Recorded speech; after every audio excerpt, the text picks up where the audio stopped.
मुझे यीशु के बाबरकत और जलाली नाम में आप सबकी सलामती हो। खुदावंद का शुक्र करती हूँ कि खुदावंद ने एक दफ़ा फिर ये फजल बख्शा और ये मौका अता किया कि मैं आप सबके साथ मिलकर खुदावंद की ज़िंदगी बख्श कलाम को सीखने वाली बनी। तो आइए मेरे साथ निकालिए पुराने अहदनामा में से ज़बूर की किताब, उसका ज़बूर 5 और उसकी 12 आयत मैं आप सबके सामने पढ़ूंगी। ज़बूर 5 उसकी 12 आयत खुदावंद की ज़िंदगी बख्श कलाम में यूँ लिखा है, क्योंकि तू सादिक को बरकत बख्शेगा, आए खुदावंद तू उसे करम से सिपर की तरह डांक लेगा। खुदावंद के पाक कलाम के पढ़े और सुने जाने पर खुदावंद की बरकत हो। आए हम सब अपनी आंखों को बंद करेंगे और दुआ मांगेंगे। मेहरबान जिंदा आसमानी बाप, लश्कों का रब, मैं तेरा शुक्र करती हूँ कि तूने एक दफ़ा फिर है खुदावंद मुझे अपने कलाम की बिशारत के लिए खुदावंद ने इस्तेमाल किया। खुदावंद जितनी जाने खुदावंद इस कलाम को सुने, बरकत पाएँ और तुझ में और बढ़ते जाएँ। हिकमत देना, दनाई देना, रूह का मसा देना। खुदावंद तेरे फजल और तेरे रहम के बगैर मैं कुछ नहीं हूँ। यीशु के नाम से आमीन।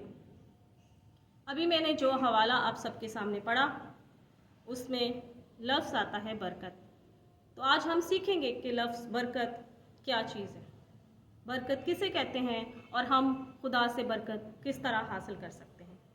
लफ्ज़ बरकत जो है वो है एक उर्दू ज़ुबान का लफ्ज़ है जिसके मैनी है कि किसी भी चीज़ का ज़्यादा हो जाना, बहतात आ जाना, किसी भी चीज़ की ज़्यादती हो जाना, इसको क्या कहते हैं? बरकत कहते हैं।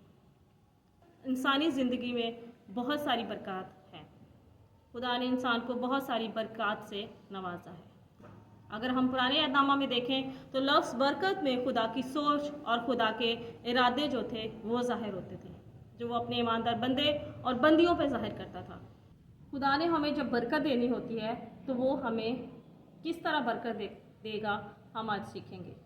अगर हम खुदा के हुजूर में ताबेदारी और वफादारी से चलते हैं तो खुदा हमें बरकतों से नवाजता है। ताबेदारी की मिसाल हमें इब्राहिम से ज़्यादा और किसी की नहीं मिल सकती। वो अपने खुदा के हुजूर ताबेदार और वफादार रहा हमेशा से। अगर हम इब्राहिम की ज़िंदगी पे गौर करें तो खुदा ने उसको कौमों का बाप ठहराया। किस तरह ठहराया? क्योंकि उसका नाम तक खुदा ने तब्दील कर दिया। अगर खुदा ने आपको बरकत देनी होती है तो खुदा आपके अंदर तब्दीलियाँ लाता है। खुदा ने उसका नाम तब्दील किया और उसने मना नहीं किया। खुदा ने उसके घर बार को बदला, उसने कुछ नहीं कहा। खुदा ने उसके रिश्तेदारों को छुड़वाया, उसने आगे से खुदा को कोई और किया। इवन कि उसका मुल्क भी जो था वो भी खुदा ने तब्दील कर दिया और उसको सलामती के मुल्क में ले गया। तो आज हमें भी कोई अगर कहता है कि अपना नाम तब्दील करो तो हम कभी भी नहीं करेंगे। लेकिन इब्राहिम को जो पहले अब्राम कहलाता था, इब्राहिम के वसीले से उसको बरकत मिली। इब्राहिम को बरकत नहीं मिली, बरकत का वादा जो किया वो इब्राहिम के साथ किया। तो अगर हमारी ज़िंदगी में तब्दीलियाँ आती हैं तो इसका मतलब है कि खुदा हमें बढ़ाना चाहता है। ये तब्दीलियाँ सख्ती की तब्दीलियाँ भी हो सकती हैं। बरकत हासिल करने के लिए हमें ये सख्तियाँ बर्दाश्त करनी पड़े तो ये भी काफ़ी हमारे लिए भी। अगर हमने बरकत हासिल करनी है तो उसके लिए हमें ताबेदार होना है। उसके बाद हमें सब्र और बर्दाश्त करना है। अय्यूब साबर की मिसाल हमें सब्र और बर्दाश्त से बढ़कर नहीं मिलती। उसने भी सब कुछ खो दिया, अपना घर, अपने बच्चे, अपना वालो दौर, तो भी क्या खुदा ने उसको बढ़ाया? बहुत बढ़ाया, बल्कि दुगना अता किया, सिर्फ और सिर्फ उसके सब्र और उसकी बर्दाश्त की वजह। लेकिन उन लोगों ने इतना कुछ बर्दाश्त किया। अगर हमें बरकत हासिल करनी है तो उसके लिए हमें दुआ करनी पड़ेगी।